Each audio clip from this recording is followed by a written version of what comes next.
Prof X is a vampire. He's a vampire. Him and Ruth Matthew. I believe that they know the game that they are playing. Sir, I don't believe that the child is actually missing. Based on the conversation, the mother of the child was conversing with me, because she was not talking like a mother whom a child is missing. So I don't believe that there is anything like a missing child. It's just a make-up story between them and their group. I knew that his intention is to continue to back up all his scandals and all what he has been saying. So I did it not because I really wanted him to do so. I did it because I wanted to come out as I'm now talking that he contracted me. He did. So that people know that all what he's saying, they are make-up stories. I wanted to ask that Precious Lungu, Lunga, what is her name in Nigeria? I think we can write a petition and arrest that woman. First thing first, that woman should be called for questioning. What is she doing in Nigeria? What is her purpose in Nigeria? No, she came for a program. No. Like I said, wait. No, it's not a program. Now, let me tell you one thing I said the other day. She was in the front line, holding the mic, holding her phone, putting her phone in the mouth of God's law. Now, as a journalist, or as a journalist, or when it comes to this journalism, you cannot record any criminal or anybody being arrested as a civilian when you don't have the right or you don't have the license as a journalist or as a police detective. So who is she that will stand in the front of the camera recording a criminal that just came out from the front of the court? Now that is a question we need to ask our journalism. That is a question we need to ask our police. That is a question we need to ask our lawmakers. Have they changed the law? Is it that any civilians can go and hold his phone and record anybody that is being judged or being remanded to prison from the court? So that is why I said that woman should be called to be asked questions. She should be arrested, or she should be called for questioning. To ask her, who is she? What is her field? Are you a detective? Are you a lawyer? Are you a journalist? These are the 4 questions you need to be asked. If she cannot give the police a concrete answer, then she should be arrested. Because as I am Brother Godwin, Brother Solomon, I cannot go to a court here in Spain where a criminal is being judged and being brought out. When the journalists and televisions are asking questions, then me, I will just go there. I'm not from that country. I will just go there with my phone and put it in the mouth of this person, recording the conversation or the testimony of a criminal. Who are you, and what gave you that audacity to do it? These are the things we need to be asking. We should not be shy and shy away from these questions and this truth. That woman has to be called for questioning. Who are you? Except that was not a court. Except that was just a backyard of Mercy Land, Mercy City. Except that was not a police station.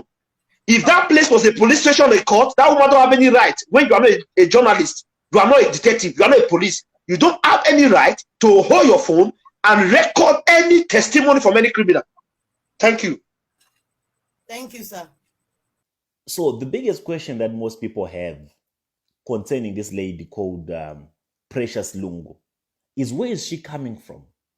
When did she actually start mixing and mingling and working or affiliating herself to Omoto for fame? As far as we have her history, the first proof of her involvement with Omoto for fame was back in 2019. Let me put this poster through for you, so that most of you who had not gotten grips of this poster of an event which she held in 2019, 10 days after baby testimony was kidnapped in April, on the 26th of April 2019. Check this poster out. There are 1 or 2 things I want us to point out before I make you listen. to the other conversation concerning Precious Lungu. And before you even look at this poster, I forgot to make a commentary of the video that you have already watched. The video that you have watched here, it will also be included in the analysis or the commentary you're going to listen after. People were asking, what was Precious Lungu's role? Even in the case of God Love, how did Precious Lungu have access to go and interview with her phone? To start interviewing God Love and recording God Love giving a testimony. Remember, God Love is a criminal. He had been declared a criminal by the court in Wari or Delta State after he was convicted or after all those charges were laid on him of trying to extort or doing whatever counts that they come up with, which we do not even know about right now. No one knows where God's Love is. It's a case that they just muzzled and then they swept under the carpet because they couldn't achieve what they wanted to achieve. So most of you are still catching us now. You don't know where this is coming from. We are coming from a long, long way. And Omoto has tried all his best. Hence you see him frustrated as he is right now, giving threats to everyone, trying to say, I'll arrest everyone, I'll do this, and all that is doing it so that he can protect this Precious Lungu girl. Because if this Precious Lungu is left unprotected, she's going to spill all the beans. Do you see her involvement in almost everything? On this interview of God's Love, she's there with the phone. Is she a media personality? Who is she interviewing? A criminal? God Love is a criminal at that point. Which media house is she representing? In what capacity is she holding a phone, interviewing God Love and recording God Love? Which means she has clearance to everything. If she's not part of or if she's not also a mastermind of this whole project that they were trying to use God's Love to do. These are just things I want you to put a finger on so that you know that Precious Lungu is a masterpiece of this whole equation, of this whole game. This is probably Jeremiah Omotos' front girl who does all the dirty for Jeremiah Omoto for fame. For her to fly all the way from Zambia to come and be involved in this case of God Love and attend the court and be the one that will come and tell the world, tell people that, listen, those pictures are not of baby testimony. That boy is actually from Cameroon. She even mentioned, if you listened carefully, if you didn't, you can revisit that video and listen again. She even said that I saw this boy in the house. Which house was she referring to when she was trying to compare the similarities between the alleged baby testimony and the baby brother of the alleged baby testimony? She was saying they look alike. I saw them in the house. I was with them in the house. Most of you might have missed it, but she mentioned it. You know, Precious Lungu, she's chacharachi. She's all over.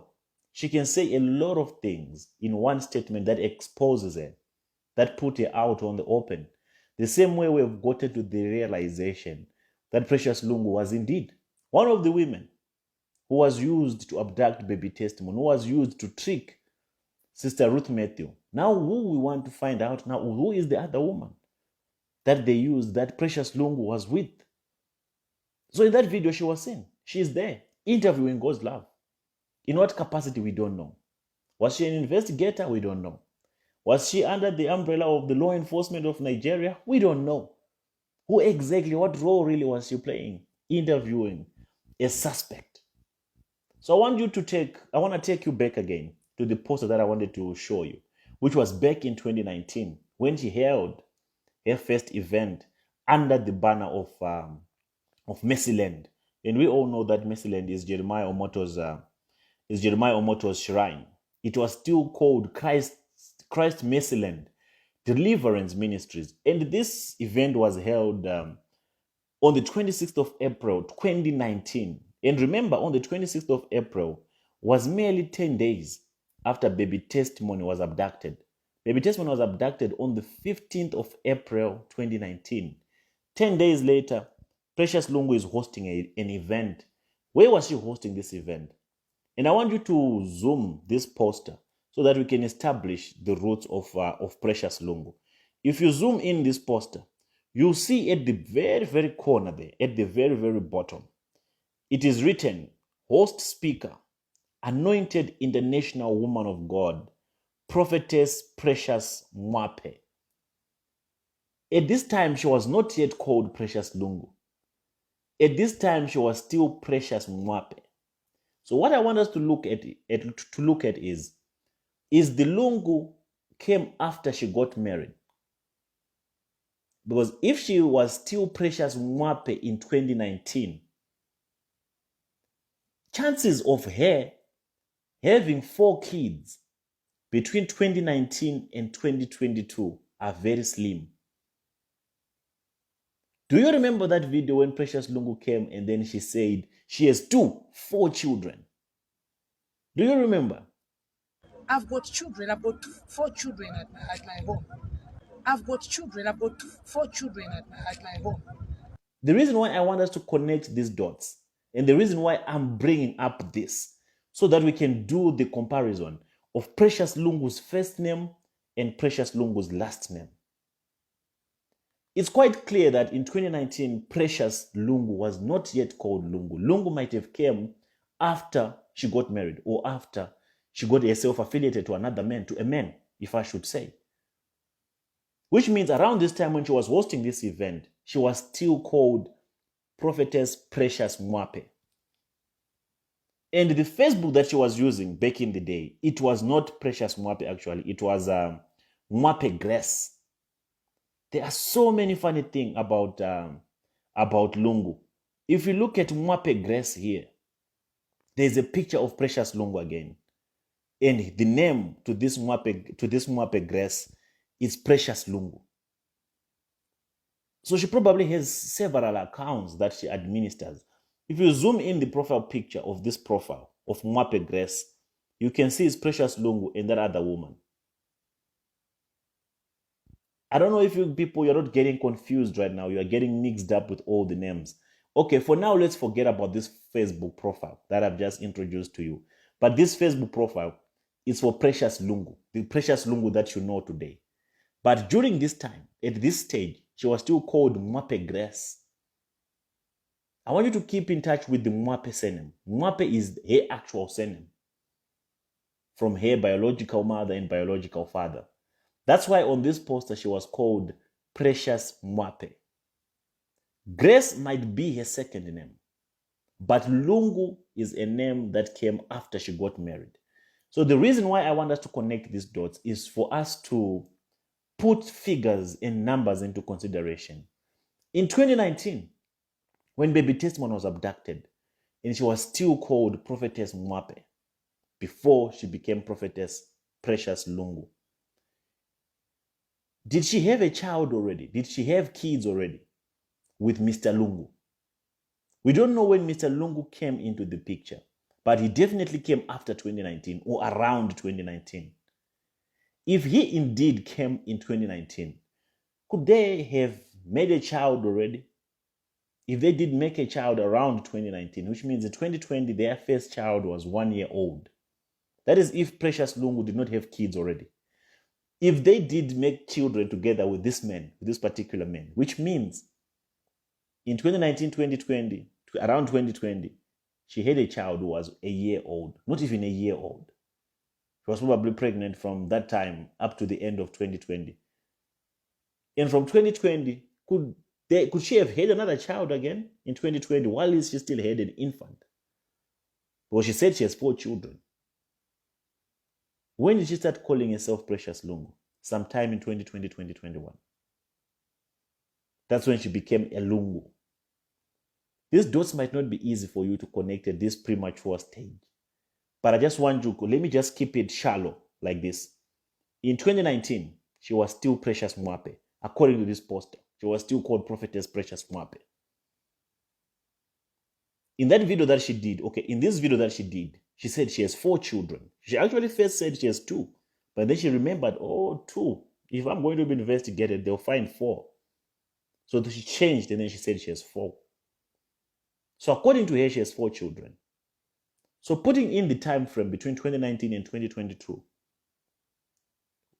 2019 she was still called Precious Mwape. 2022 she's called Precious Lungu.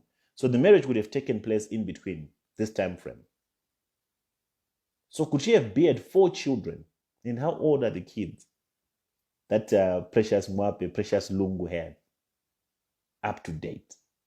So those are some of the figures that she can never manipulate, that she will not be able to manipulate. What we are doing here is putting everything on the table.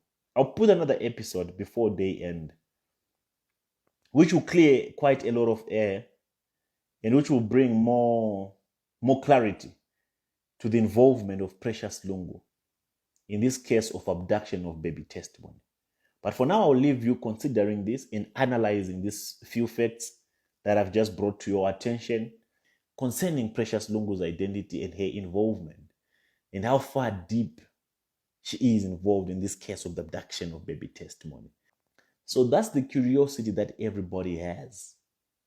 But that curiosity will soon be fulfilled because we are getting there. No wonder. Don't be shaken when you see Jeremiah Omotos shaking. That man is shaking. And he's at a stage whereby he's willing to fight for Precious Lungu. He wants to defend Precious Lungu. Precious Lungu, as we speak, she's her weakest link. She's her weakest link. If she breaks, necessity is down. Omoto Fofane is finished. So as we wait for him to come to South Africa, according to his promise, let's keep on digging deeper. Let's keep on pulling the trigger on Precious Lungu, Precious Mwape, Grace, whatever. I hope these few dots make sense to you. And just keep on thinking about Precious Lungu. Zambians, I know you're doing the most. We're going to get her. After we get Precious Lungu, we will get baby testimony. Guaranteed. With that being said, it's Mr. Pull the Trigger. I'm out.